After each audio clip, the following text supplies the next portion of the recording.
Pois é, meu caro cidadão de bem. No último editorial que eu fiz, eu avisei para vocês que a Polícia Federal deflagrou uma operação para descobrir o que tinha acontecido. Afinal, o presidente do Brasil não é do PT, ou seja, ele venceu a eleição filiado ao PL do Jair Bolsonaro. Tudo leva a crer que eram informações falsas inseridas, né, o que não foi percebido pelo próprio TSE, ninguém percebeu, nem o partido.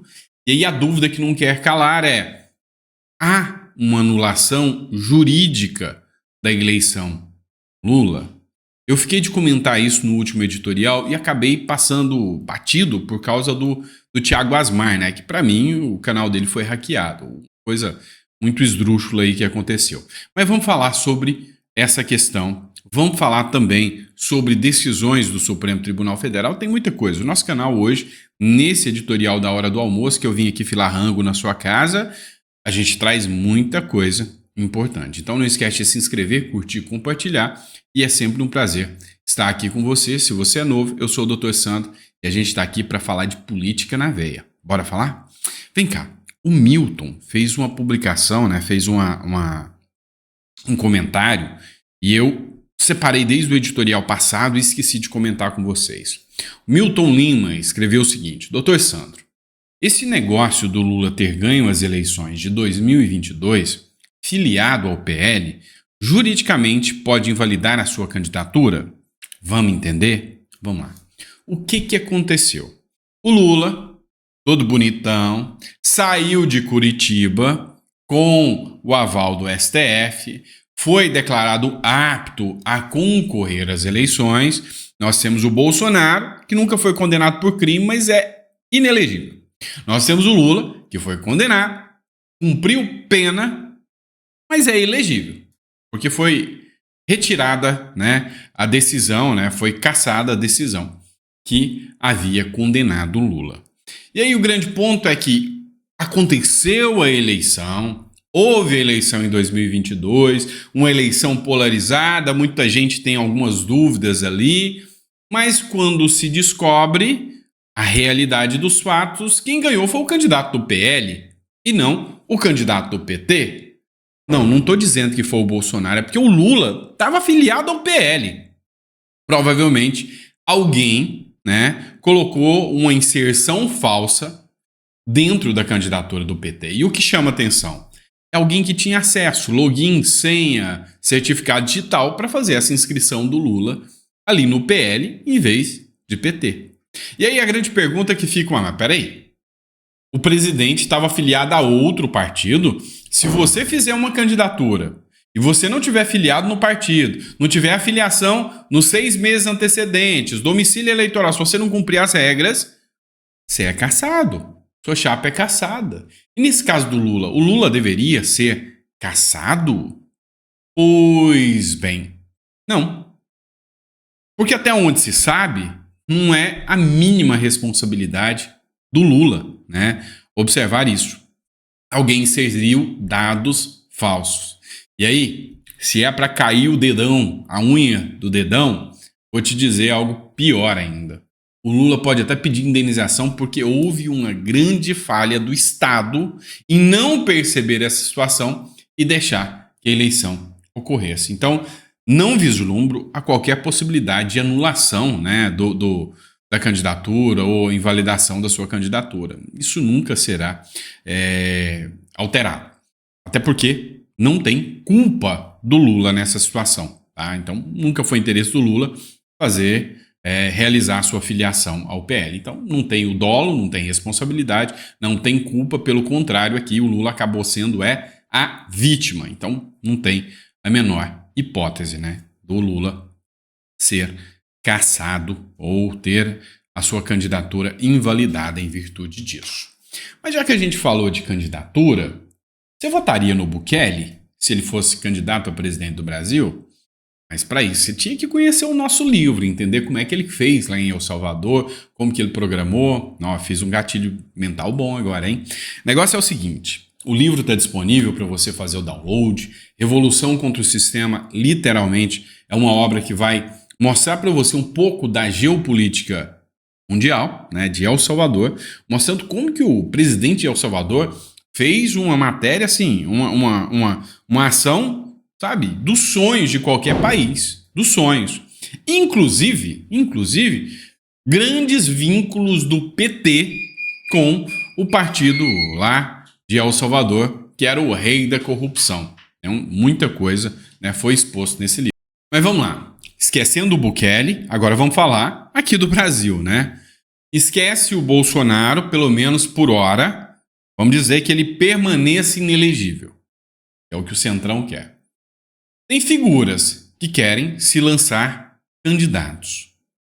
E aí, uma das figuras prováveis chama-se Ratinho Júnior, que é filho do apresentador Ratinho, é governador do estado do Paraná, tem uma aceitação muito grande dos paranaenses e é uma possibilidade real para a candidatura em 2026. Né? Aí se contrapõe a Caiado, se contrapõe a Tarcísio e vem o Ratinho Júnior. São os 3 nomes de governo mais cotados, né? Mais possíveis, até por ter um vínculo, de certa forma, com o próprio Bolsonaro, os 3 nomes aqui. Né? O que se alinha mais hoje com o Bolsonaro, né, ou era para se alinhar, é o Tarcísio de Freitas.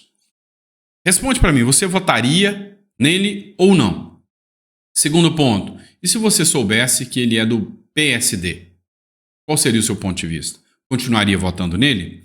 A alta aprovação da gestão do Ratinho Júnior, que é do PSD, credenciou o governador ao posto de maior cabo eleitoral nos estados do país, administrados pelos principais nomes da direita e centro-direita. A partir de vitórias dos candidatos do partido em 41,1% das prefeituras do Paraná, o índice é o maior entre os governadores de direita que podem disputar as eleições presidenciais em 2026. O que acontece? O PSD tem ministérios dentro do governo Lula, ainda mais 2 anos para poder sugar esses ministérios. Acontece que nem o PSD, acredito, esperava um resultado tão satisfatório. O PL estava com um certo salto alto, achou que colocava ali a sigla 22 e você votaria em qualquer um. Não foi bem assim. A aposta do PL é: nós vamos eleger 1.500 prefeituras. Foi 500 e poucas. Quem ganhou mais prefeituras foi o PSD do Kassab. Hoje governa para 35 ou 37 milhões de brasileiros. Ou seja, se tornou um player pleno para ser o partido mais apoiado para ter o candidato à presidência da República. E aí o jogo mexeu todinho. E aí eles pensaram, para que eu vou apoiar o Lula? Né? Porque a ideia era apoiar o Lula. O PSD do Kassab queria apoiar o Lula inicialmente. Vendo um crescimento exponencial, eles pensaram, agora nós precisamos do nosso candidato. E aí, manter o Tarcísio governador e lançar Ratinho, ou lançar o Tarcísio, que é do Republicanos, mas é um grande aliado do PSD, qual seria a hipótese aqui? Então, a gente vai perceber que muito desse jogo aqui, né, dessa roleta russa, ainda vai acontecer. Então, a gente não tem noção do jogo real para 2026. Mas o Ratinho Júnior é um player. E na sua visão, você votaria no Ratinho Júnior, principalmente você que é do Paraná, votaria no Ratinho Júnior se Bolsonaro estivesse inelegível ou optaria outras hipóteses? Tarcísio, Caiado, Lula? Você deu uma risadinha que eu sei. Votaria no Lula? Acho que não, né? Então, coloca no comentário para a gente saber desses nomes, né, da direita permitida, sem Bolsonaro. Quem você votaria? Ah, tem o Marçal também, né? Então, Marçal, Tarcísio, Michele, dos possíveis nomes. Em quem você votaria para 2022? Porque vai ter um novo candidato de direita. Você não sabia? Um candidato de direita que é candidato à reeleição. Você não sabia? Para a presidência da República? Ah, acredito que sou eu que vou ter que te contar isso. O Lula não quer mais ser de esquerda, não. Ele viu que esse negócio de esquerda, de cultivar a pobreza, para que as pessoas permaneçam na pobreza, achando que o voto do pobre virá para a esquerda, não está dando resultado, o negócio está falindo. Então, o Lula resolve virar agora Um cara de direita, daqui a pouquinho, ele está falando Deus, pátria e família. É uma prova? Eu trago a prova para você. Matéria do Paulo Capelli. O PT quer o fim da federação com o PCdoB, Partido Comunista do Brasil, e com o PV, Partido Verde, para 2026. Durante os encontros dessa semana, que deram início a, abre aspas, lavagem de roupa suja, mas apanharam e muito a turma da esquerda, tá? Sobre a eleição municipal, a maioria das lideranças do PT passou a defender o fim da federação do partido com o PCdoB e com o PV. Eles avaliam que esse tipo de aliança engessou a legenda nas discussões de formação de chapa para prefeituras. Por quê? PV, PSOL, PCdoB são partidos amplamente ideológicos. São a esquerda, sabe? Aquela esquerda ideológica raiz que tem que defender a liberação da coconha, que tem que liberar aborto, tem que liberar tudo aquilo para ganhar voto dos seus eleitores. Senão eles não se elegem. Nem com isso eles se elegem, para te falar a verdade. Mas o PT é perspicaz. O PT nunca foi ideológico. É que vocês nunca perceberam. É que o PT é mais centrão do que você imagina. O PT ele não quer... eu tenho que estar aqui com o Maduro porque eu penso como... Não, é porque o Maduro está no poder, eu tenho que estar com quem está no poder, eu tenho que estar aqui. Então o que acontece? O PT viu que, essas alianças de esquerda já não adianta mais, já não convence mais, se fufu, né? Se lasquemo, né? Então vamos deixar de ser esquerda. Então o que o PT faz aqui vamos deixar esse espaço um pouquinho, vamos abrir espaço para a gente dialogar com o Centrão. Senão, o PT será eliminado de uma vez por todas. Eles não aguentam mais uma eleição. E aí entra outro ponto, tá? Entra outro ponto. Lembrando que o cara está na presidência. O Temer voltou, ressurgiu dos mortos e está pedindo a cabeça do Lula, está pedindo, bem dizer, impeachment, porque diz que o governo Lula não pode continuar. A esquerda foi massacrada nas urnas. E no campo internacional, a grande chance da esquerda perder até no grande player, que é os Estados Unidos. Ou seja, a situação está pior do que você possa imaginar. E o Lula começou a entrar em conflito com os aliados, que é a Nicarágua e com o Maduro. E aí entra um pontinho interessante dessa história, mas muito interessante mesmo. Lembra do caso do Maduro, da Venezuela, que o Lula barrou a entrada dele nos BRICS e que não está querendo muito papo com os BRICS? Eu entendi a regra do jogo. Realmente o Lula está querendo se afastar do Maduro mesmo. Por quê? Porque o Lula achou que você, brasileiro, é um besta, é um tonto, é um bocó. Ele achou que você não passa de mais um idiota, que eles fazem o que eles quiserem, samba na sua cara e que você não vai se tocar. Então trouxe o Maduro com chefe de honras, né, com honras de chefe de Estado, achou que o brasileiro não estava assistindo, que era só a Globo falar as baboseiras deles, que nós das redes sociais não íamos avisar vocês. Então ele achou que chancelando a fraude da Venezuela, que ninguém ia perceber. Todo mundo percebeu, tanto que o Boulos teve que recuar, fala que a Venezuela é ditadura, que não apoia mais o jamais. O que o Lula viu? Ai. Com essas pautas de esquerda, eu tô me afundando. Então, vou ter que me afastar desses caras. Talvez seja até conveniente ele não ter participado do BRICS, né? Quem está perdendo com o provável rompimento entre Brasil e Venezuela?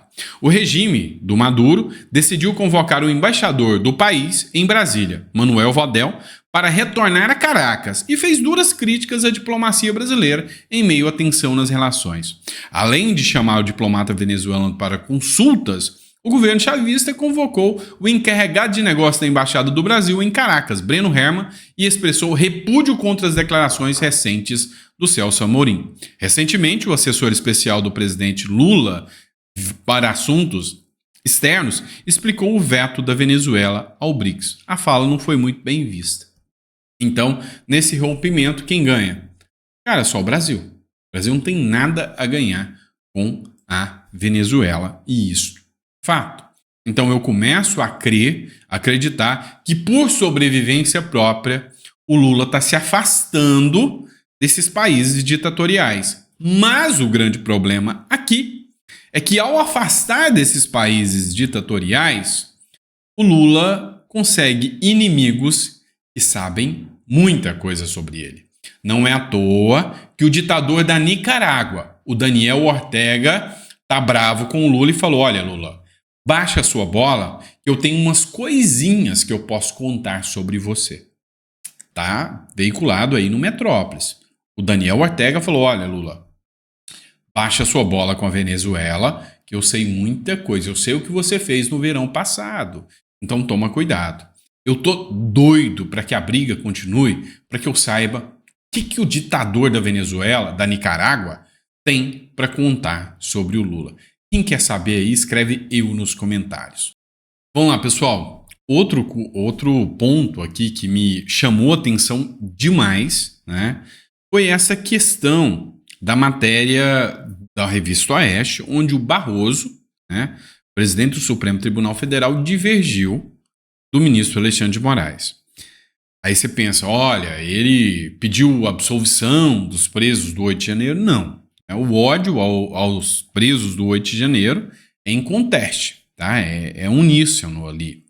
Mas o ponto é que onde o Alexandre de Moraes prevê todos os crimes e pede 17 anos de prisão, o Barroso libera de alguns crimes, né, e prevê 14 anos de prisão. Mas olha essa matéria que teve um ponto aqui que me chamou muito, mas muito mesmo, a atenção. Olha, esse ponto aqui sabe, chega a ser assustador, né?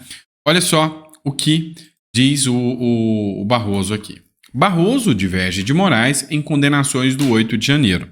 O presidente do STF discordou da dosimetria da pena, ou seja, o tamanho da pena a ser aplicada aos manifestantes. Manifestantes, tá?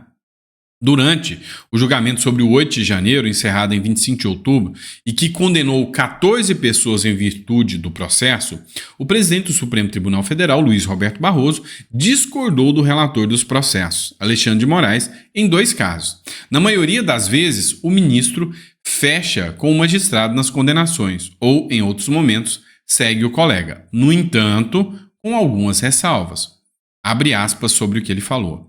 Divirjo parcialmente do eminente relator unicamente para afastar a condenação pelo delito previsto no artigo 359 do Código Penal, que é a abolição violenta do Estado Democrático de Direito. Então ele entendeu que não teve abolição violenta do Estado Democrático de Direito. Escreveu Barroso na ação de um homem que acabou condenado a 12 anos.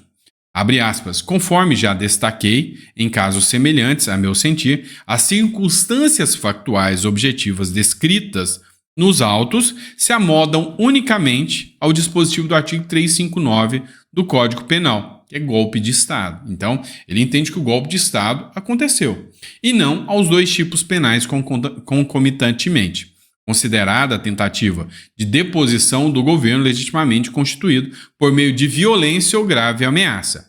Assim, deixo de condenar o réu por crime previsto no artigo 359 do Código Penal, excluindo-se o quantum da pena correspondente, e aí a condenação veio a 12 anos e não a 17 anos, né?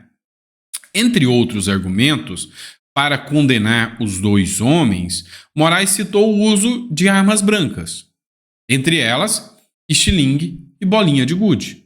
Por isso, sentenciou ambos pelo crime de abolição violenta ao Estado Democrático de Direito, golpe de Estado e associação criminosa. No Brasil, você dá golpe de Estado com estilingue e bolinha de gude. É isso, tá? Então, o posicionamento do Barroso, né, diz que os indivíduos vieram preparados, né, os indivíduos invasores vieram preparados para a prática de atos violentos, portando armas brancas, estilingue e pontas de aço, machados, facas, porretes, etc. Observou Alexandre, o ministro Barroso. O que a gente tem aqui, né, nesse ponto? A gente vê, ora sim, ora também, decisões de liberação de criminosos, principalmente em crimes, né, contra o patrimônio, contra a liberdade das pessoas, com armas de fogo na mão e essas pessoas sendo livres, né, sendo liberadas, não pegando penas tão pesadas. público e notório, todo mundo percebe isso. Então, assim, falar que, ora, essas pessoas estavam lá por uma abolição.